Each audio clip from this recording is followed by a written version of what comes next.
Your child looks at you like you are the problem, not a stranger, not a teacher, not a friend who let them down. You, the one who stayed up with them when they were sick, the one who worked the extra shift so they could have what they needed, the one who has never once stopped loving them. And somehow, you have become the person they roll their eyes at, the person they slam doors on, the person they go quiet around. And the worst part isn't the disrespect. The worst part is this. In your most honest moments, you've started to wonder if they're right about you.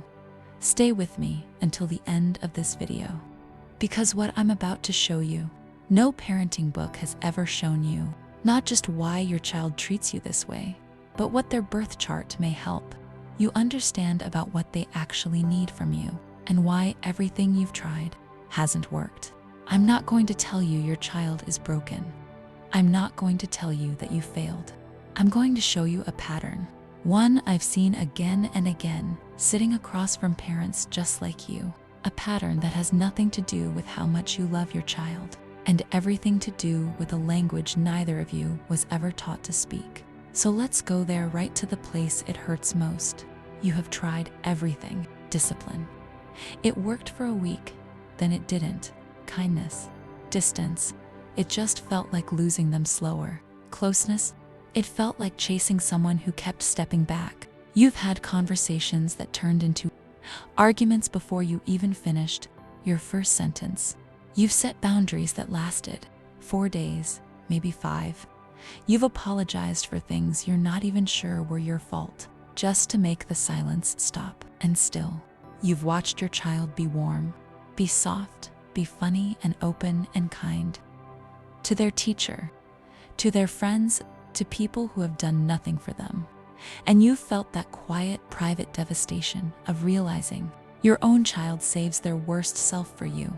The person who has given the most, sacrificed the most, loved the most, longest, without asking for anything back. Does that sound familiar? If it does, you are not imagining this. And you are not the only parent living inside it. In the silence after another argument, there's a question that comes for almost every parent I talk to. Where did I go wrong? You replay every decision. Every moment you were too strict. Every moment you were too soft. Every sacrifice you quietly hoped they'd understand one day, even if they never said thank you. And still you can't find the answer. Here's the first thing I want to offer you, gently. The answer may not be only in your parenting, because some of what you're living through has roots older than tonight's argument, older than this year, maybe older than your child even has words for. I look at those roots one specific way through the birth chart, your child's and yours, side by side. And I want to be straight with you about what that actually is, because you've earned honesty tonight, not a sales pitch. It isn't a verdict. It doesn't diagnose your child, and it doesn't let either of you off the hook. Think of it less like a fortune teller's prediction, and more like a flashlight in a room you've been standing in for years without ever quite seeing the walls. The first time I pointed that flashlight into a room where a mother and her son had stopped speaking, what it lit up surprised even me. I'm going to take you into that room in a few minutes and show you exactly what we found. But first, I need you to sit with something harder, because it's the thing that makes the flashlight actually work. Some children are born into a chart that shows a natural resistance to authority, not because they were raised wrong, but because that resistance is part of something they are working through, something bigger than the two of you, and older than either of you. Some parent-child chart combinations show a dynamic that tends to feel like friction for years, before it settles into understanding. If that's the pattern you're living inside of right now, you may have spent years reaching for tools that were never built for what's actually in front of you. Read that again. Not because you're a bad parent, but because no one ever showed you the pattern you were actually parenting. That's not an excuse. It's not a way out of doing the work. It's a map. And most parents I meet have been trying to find their way without one. Stay with me, because the next part is the part that usually changes how people see their whole relationship. I want you to do something with me. Think about the last moment your child was at their worst with you. Don't rush past it. Actually, go there. Now think about what happened just before it. What did you need from them in that moment, even if you never said it out loud? Did you need respect? Did you need understanding? Did you just need a simple "I'm sorry"? Or maybe you just needed them to see how hard you were trying. Here's something I've come to believe.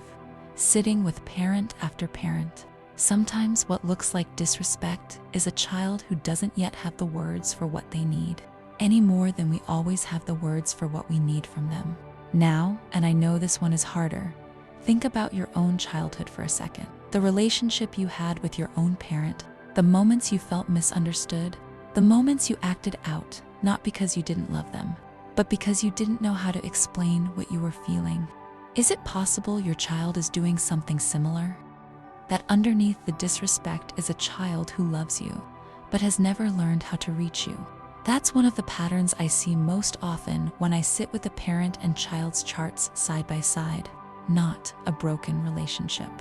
Two people speaking different dialects of the same love, and underneath all of this, the arguments, the silence, the slammed doors, there's usually another feeling. It's not anger, it's fear. The fear that this distance becomes permanent. The fear that one day your child leaves home and comes back only out of obligation.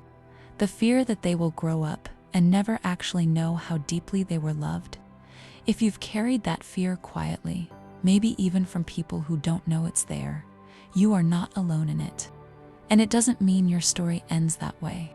Sometimes that fear isn't a prophecy, it's a signal, a sign that something deeper needs to be understood, not just about your child, but about the relationship the two of you are actively building right now in real time. That relationship isn't finished.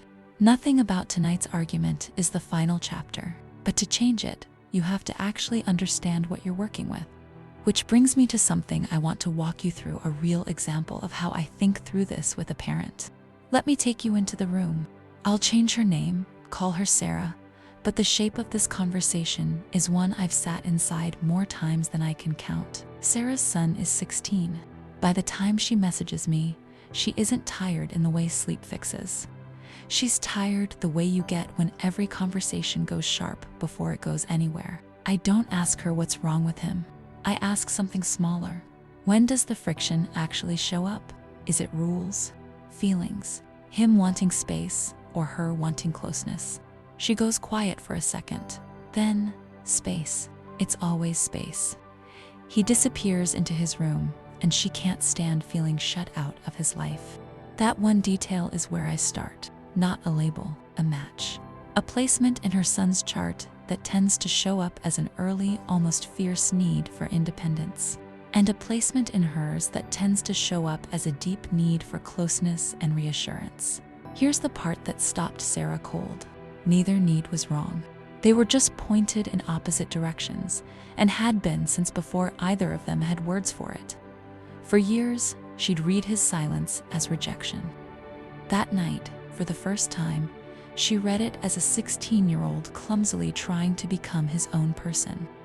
The only way any of us know how badly. At first, that reframe didn't undo the argument they'd had an hour earlier, but it changed the one they had the next day. I want to be clear about what this is and isn't. It isn't a puzzle I solve for someone in 20 minutes and hand them the answer. It's a conversation, I ask. I listen for where the friction actually lives. And the chart gives us a place to look together, instead of guessing in the dark. Sarah didn't leave that night with a fixed relationship. She left with a reason. And once you have a reason, the next question almost asks itself. If the friction isn't really about disrespect, what is it actually about? Here's what I've found, sitting with parent after parent, more times than I expected to. Most of you are carrying a weight that was never fully yours to carry. That doesn't mean parents never make mistakes. Every parent does. That's not in question. But blame and responsibility aren't the same thing. And most of the parents I meet have quietly swapped one for the other without ever noticing it happened. Sometimes a child is asking for something in the only way they currently know how, through distance, through short answers, through a door closing a little harder than it needs to. And sometimes the parent is speaking a language the child simply doesn't know how to hear yet. Through worry that sounds like control, or love that sounds like pressure. When you begin to understand both sides of that, not just your own, the relationship often starts to make sense in a way it never has before. Not overnight, but little by little. And there's one more piece to this that most parents never see coming. Stay with me because it's about to get personal. I want to say this as clearly as I can. A child's disrespect is not always a reflection of bad parenting. Some children are born with a chart that shows a natural resistance to authority, not because they were raised wrong, but because that resistance is part of a pattern they're actively working through, year by year.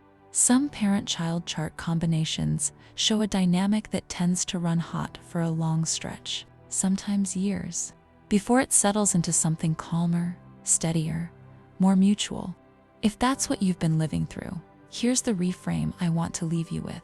You may not be doing it wrong. You may be doing something hard, a genuinely difficult pattern, without ever having been shown that it was hard or why. That's a very different story than I'm failing as a parent. And it's a story that actually gives you somewhere to go from here. Here's the piece I promised you, the one that catches almost every parent off guard. Because so far, we've been looking at your child, their chart, their needs, their side of the friction. But there's a mirror in this too, and it's pointed at you. The way you were parented is quietly shaping the way you parent right now. Not in some abstract, distant way, but in the exact words that come out of your mouth in the heat of a moment. Have you ever caught yourself mid-sentence, saying something to your child, and thought, "Those were my mother's words," or "That sounded exactly like my father, and I swore I'd never say that"? Most parents have lived that exact moment. Almost none of them stop to ask what it means, or whether those inherited words are actually landing the way they intend them to. That's the thread I'm pulling on fully in the next video. How to recognize your own parent's voice inside yours before it comes out of your mouth instead of after. Subscribe now, because once you see it, you can't unsee it, and I don't want you to miss that one. For tonight though, let's bring this home. You came to this video carrying a pain most parents don't say out loud, not to your friends, not to your own parents, maybe not even fully to yourself until just now. That pain has context, not a generic one, a pattern specific to you and your child, one that your charts together can help bring into focus. You are not the villain in your child's story, and your child is not lost to you. What's most likely true is simpler and harder and more hopeful than either of those things. Two people who love each other, still learning how to actually reach each other. That is repairable. Slowly, honestly, not with a script you recite once, but with understanding you build over time. If anything in this video described something happening in your home, subscribe. This channel exists to help you see the pattern underneath the surface, without judgment and without blame. Here's the one thing I'd want to know first. If I were sitting with your family, where does the friction actually live? Rules, feelings, space, like it was for Sarah's son, or something else entirely? That one answer is usually where the real pattern starts to show itself. Comment the word free below, and I'll take a look at both charts, yours and your child's, and share what stands out to me. If it resonates and you want to go further, you can also book a full reading. Together we'll explore the patterns that may be shaping the friction between you and your child, and practical ways to understand each other better, because every parent deserves hope, and every child deserves to be understood. I'll see you in the next one.